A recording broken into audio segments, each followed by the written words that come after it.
The United States is now making one of its clearest military moves yet in the Middle East, and this latest development is raising a much bigger question about where this conflict is heading next. Thousands of U.S. Marines are now on the way to the region, and additional reinforcements could soon follow. At the same time, the commander of the 82nd Airborne Division and members of his headquarters staff have reportedly been ordered to deploy as well, a sign that Washington may be preparing more than just a show of force. This is no longer just about airstrikes. This is no longer just about naval pressure. What we are now seeing looks like a broader military posture taking shape, one that could support multiple scenarios, from deterrence and emergency evacuations to possible ground-linked operations tied to strategic targets in and around the Gulf. And that is why this moment matters. Because when Marines start moving, when airborne leadership is placed into the theater, and when strategic talk begins to include choke points, islands, oil routes, and force projection, the message is unmistakable. The United States is preparing for a conflict that could grow larger, more dangerous, and far more complicated. At the center of this crisis is Iran, the Strait of Hormuz, and the wider battle over control, deterrence, and survival in one of the most important regions on Earth. Since the conflict began, Iran has launched repeated retaliatory attacks across the Middle East. Those attacks have affected countries well beyond Israel. Gulf states, including the United Arab Emirates, Saudi Arabia, Qatar, Bahrain, Oman, and Kuwait, have all faced increasing pressure as missiles, drones, and threats to energy infrastructure have expanded the scope of the war. That is one reason this crisis has become so serious so quickly. This is not just a conflict about borders or military prestige. It is about global shipping lanes. It is about oil. It is about energy markets. It is about military credibility. And above all, it is about who controls the pace of escalation.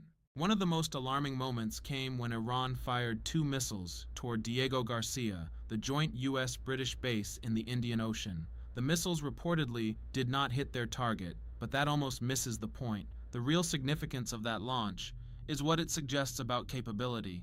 For the first time operationally, Iran demonstrated the use of intermediate-range ballistic missiles in a live conflict setting.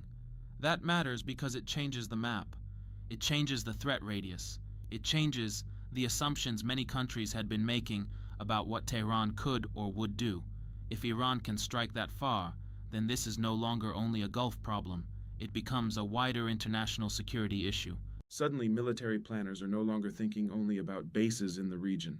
They are thinking about the broader reach of Iranian missiles, the credibility of Iran's previous claims about self-imposed range limits, and the possibility that escalation may not remain geographically contained. That is why the U.S. military buildup we are now seeing is so important. Washington appears to be building layered options. On one level, the incoming Marines make sense as a rapid response force. They can support evacuations, they can reinforce embassies, they can secure U.S. personnel, they can respond quickly if a partner nation faces sudden instability. That is the safer, more publicly defensible explanation. But there is another level to this. Military analysts are also openly discussing the strategic role these forces could play if the United States chooses to pressure Iran more aggressively in the Gulf. That includes potential operations linked to key terrain. And when people speak about key terrain in this conflict, one location keeps coming up again and again: Karg Island. Karg Island may be small, but it is one of the most strategically important pieces of territory in the region. It handles the vast majority of Iran's crude oil exports. In practical terms, that makes it a financial lifeline. If the United States or its allies ever wanted to place maximum pressure on Iran's economy without necessarily expanding into a full-scale invasion of the mainland, Karg Island becomes an obvious pressure point. But reaching it would not be simple. Any serious operation there would involve major risk, because to move forces into that area, U.S. units would be exposed to Iranian missiles, drones, mines, and fast maritime attack threats. The Strait of Hormuz itself is narrow, heavily contested, and incredibly vulnerable to disruption. That is what makes the current troop movement so significant. The buildup could be intended as leverage. It could be designed to signal capability, without requiring actual use.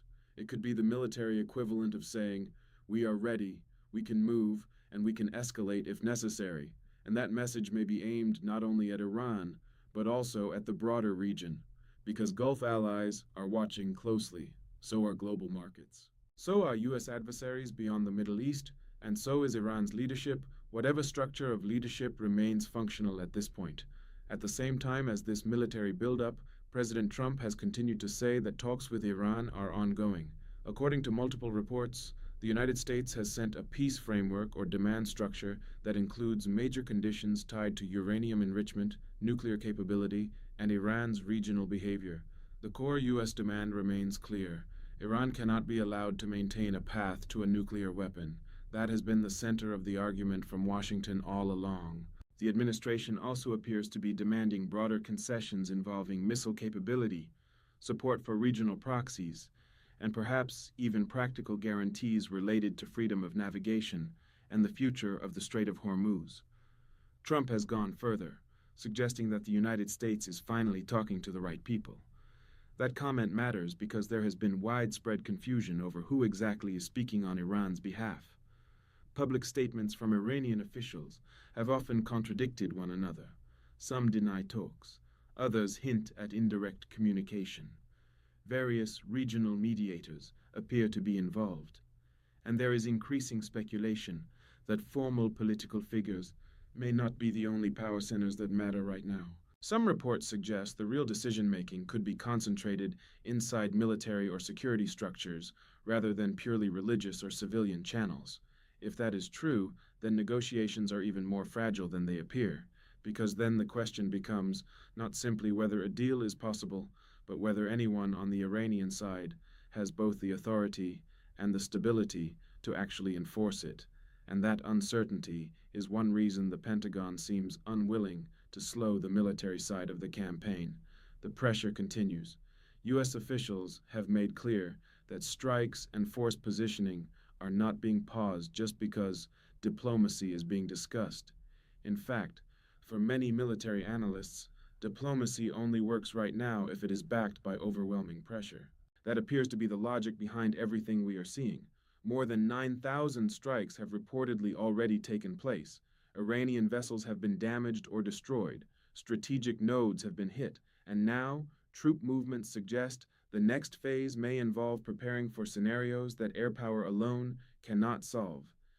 Because that is the key debate now emerging. Can air power alone deliver the end state Washington wants?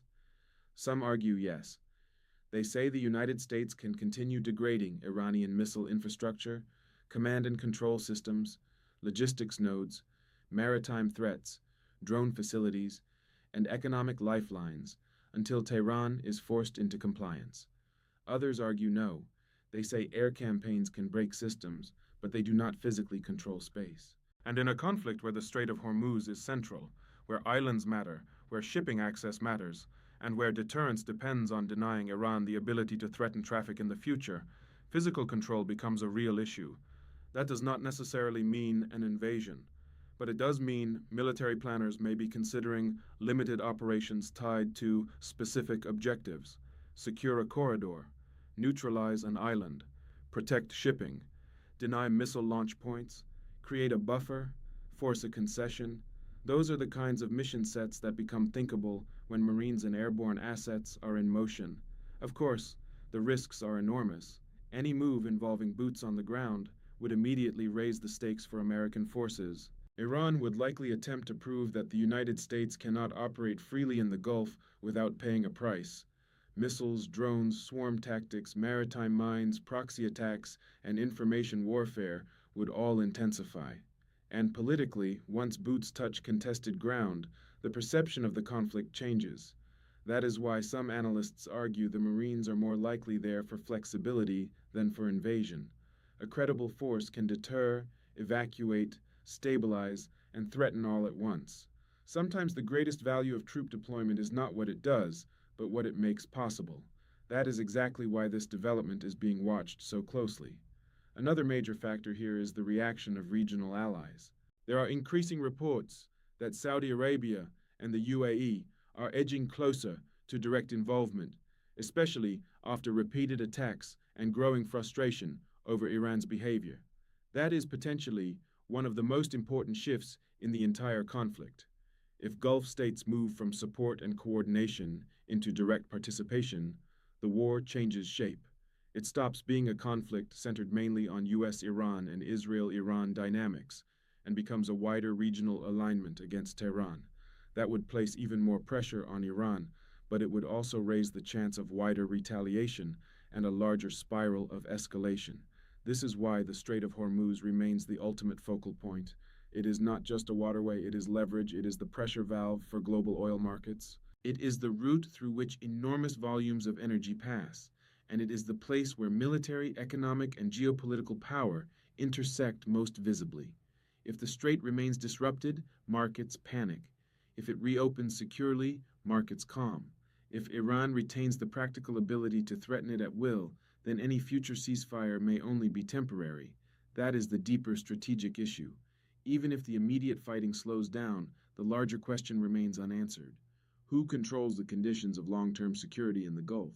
Because if Iran can simply regroup and threaten the strait again later, then any agreement today may only delay the next crisis. That is why many military voices are arguing that the current operation cannot end too soon. They believe military pressure must continue until Iran's ability to intimidate shipping, project missile leverage, and destabilize the region is reduced to a level that actually changes behavior. On the other side, those who favor a deal say the objective should be strategic compliance, not endless war. They argue that if Iran is willing to make verifiable concessions on enrichment, missiles, shipping, and support for proxies, then a negotiated outcome could achieve the same goals at lower cost. But that word, verifiable, is everything, because trust is not driving this conversation. Verification is. And that is why so many observers remain skeptical. Iran has insisted at various times that its nuclear program is peaceful. It has also claimed that missile range limits were self-imposed, but recent actions have raised serious doubts about those claims. So now the burden of proof would fall on inspections, enforcement, and continuing pressure. Meanwhile, the economic dimension is starting to bite. Oil prices have reacted sharply to headlines, troop movements, pauses, threats, and signals about Hormuz. Markets are trying to price not just current disruption, but future expectations.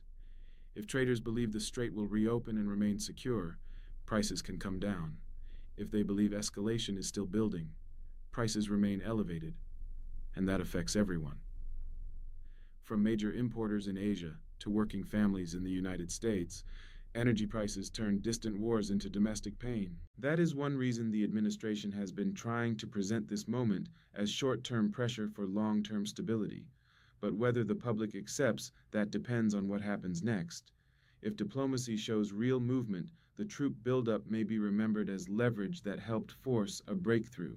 If diplomacy fails, this same buildup may be seen as the pre-positioning phase of a more dangerous military chapter. And right now, both possibilities are still alive. So where does that leave us? It leaves us at a turning point. Thousands of U.S. Marines are on the move. The 82nd Airborne is edging closer. Strategic islands are being openly discussed. The Strait of Hormuz remains the most important choke point in the crisis. Iran's missile reach appears broader than many expected. Regional allies are under pressure. Markets are nervous. Negotiations are being talked about, but no one fully trusts them. And the United States appears determined to maintain maximum leverage while keeping every major option on the table.